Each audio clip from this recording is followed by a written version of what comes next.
Well, they say it right when they flood the house and they tear it to shreds, that, like, destruction is a form of creation, so the fact that they burn the money is ironic.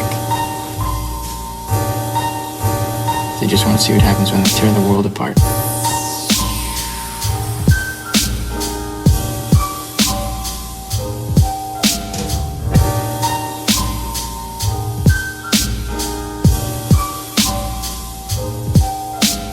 They tear the world apart.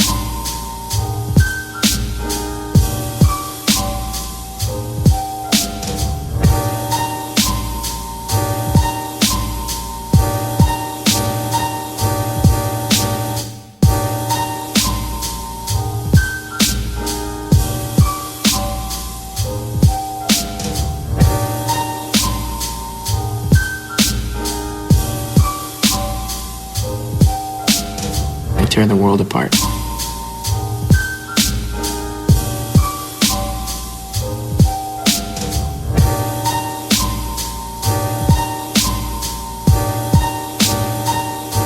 I want to change things.